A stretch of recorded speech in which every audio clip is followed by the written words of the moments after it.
Hello दोस्तों, आप सभी का स्वागत है। और आज हम लोग देखेंगे क्लास 10th के मैथ के प्रश्नावली 7.2 का प्रश्न संख्या 7 नंबर को सॉल्व करेंगे। ठीक है, तो चलिए देखते हैं 7 नंबर क्या दिया हुआ है, कह रहा है क्या। देखिए, बिंदु ए के निर्देशांक ज्ञात कीजिए।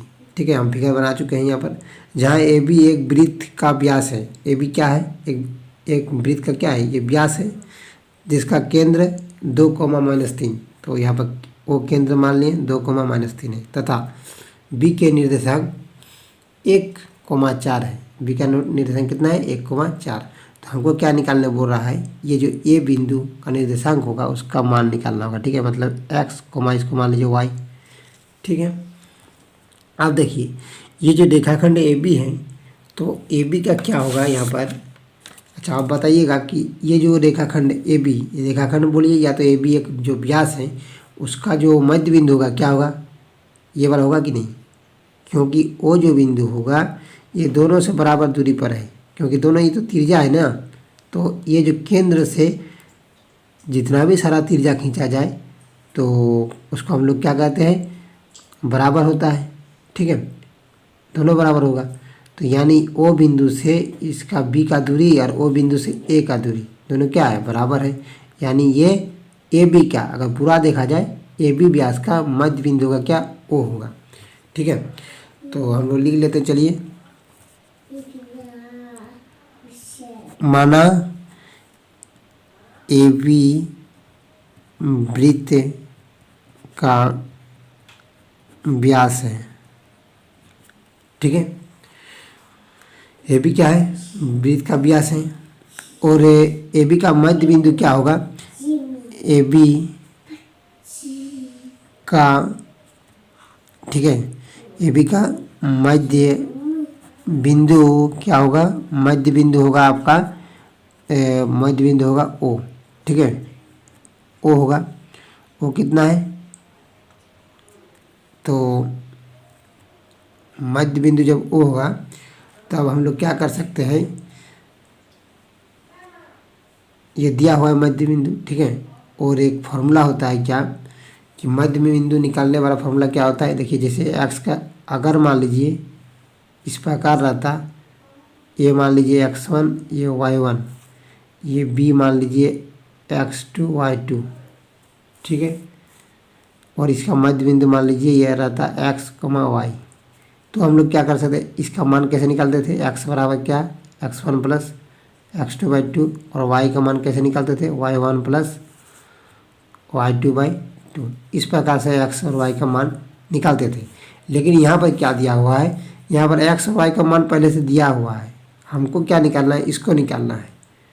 ठीक है, तो हम लोग क्या कर सकते हैं, देखिए, तो हम लोग क्या लिखे, माना ए बी वृत्त का व्यास है।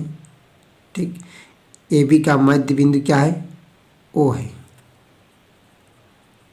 ओ है। ठीक, तो इसलिए हम लोग कह सकते हैं कि इसका जो मध्य बिंदु होगा, तो मध्य बिंदु निकालते हैं। चलिए, तो लिखेंगे यहाँ पर मध्य बिंदु। ठीक, मध्य बिंदु सूत्र से,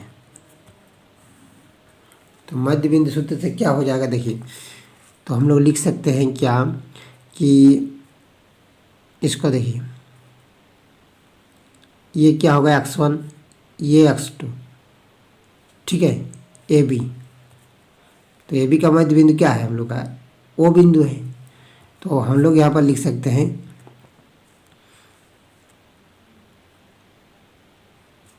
x, ठीक है, x प्लस 1, सॉरी x1 ये है, मान लीजिए यह है 1 है। ठीक है, x2, और तो बटे में क्या होगा, 2 होगा। लेकिन देखिए, ध्यान से देखिएगा, इस फॉर्मूला से हम लोग यूज कर रहे हैं। ठीक है, ये जो 2 दिया हुआ है इसके बराबर हो जाएगा।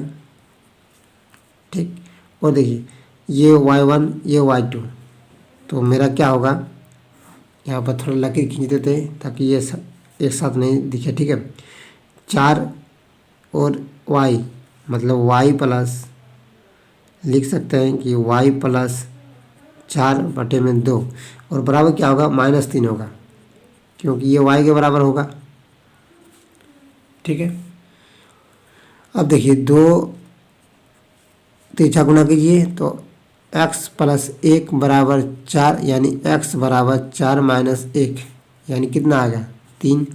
और y का मान कितना होगा, देखिए यहाँ पर कुछ नहीं तो 1 दे दीजिए, तिरछा गुना कीजिएगा तो y + 4 बराबर -6, तो y बराबर कितना निकल के आ रहा है -6 - 4, यानी -10 आ रहा है। ठीक है, तो ये जो मेरा निर्देशांक था x का और y का, ठीक है, यहाँ पर निकल के आ गया। ठीक, तो हम लोग क्या करेंगे, अब क्वेश्चन क्या कह रहा है देखिए, तो b के निर्देशांक, सॉरी यहाँ पर a का निर्देशांक बोल रहा है ना, तो ये क्या हो गया a का निर्देशांक लिखेंगे, अतः a का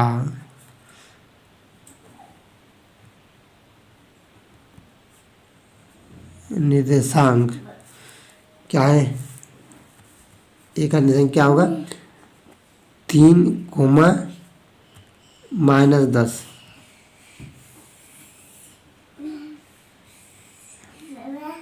होगा।